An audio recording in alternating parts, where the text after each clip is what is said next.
Hello all, ఈరోజు మనం ఎలాంటి ఓవెన్ లేకుండా ఎగ్స్ లేకుండా ఒక మంచి కప్ కేక్స్ చేసుకుందాం రండి. ముందుగా కుక్కర్లో ప్రీ హీట్ కోసం సాల్ట్ వేసుకొని ప్రీ హీట్ చేసుకున్నాం. దాని తర్వాత మెల్టెడ్ బటర్ వేసుకొని షుగర్ని పౌడర్ చేసుకొని, అలాగే దాంట్లో కొంచెం బేకింగ్ పౌడర్, బేకింగ్ సోడా ఒక స్పూన్ వేసుకొని, ఒక కప్పు మైదా పిండి, అలాగే 2 స్పూన్ల కోకో పౌడర్ వేసుకొని మిక్స్ చేసుకున్నాం. ఇలా మిక్స్ అయిన దాంట్లో ఒక కప్పు పాలు పోసుకుంటూ నెమ్మదిగా కలుపుకోవాలి. ఇలా కలుపుకున్న దాన్ని ఇప్పుడు మౌల్స్లో పోసేసుకుందాం.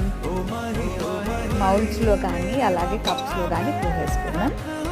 ఇలా కప్స్లో పోసుకున్న తర్వాత ఇలా చాక్లెట్లు పెట్టేసుకొని, డైరీ మిల్క్ కానీ లేదా డార్క్ చాక్లెట్ కానీ పెట్టుకొని ఇలా ప్రీ హీట్ చేసుకుని కుక్కర్లో పెట్టుకొని మూత పెట్టేసుకొని ఉంటే అయిపోయింది.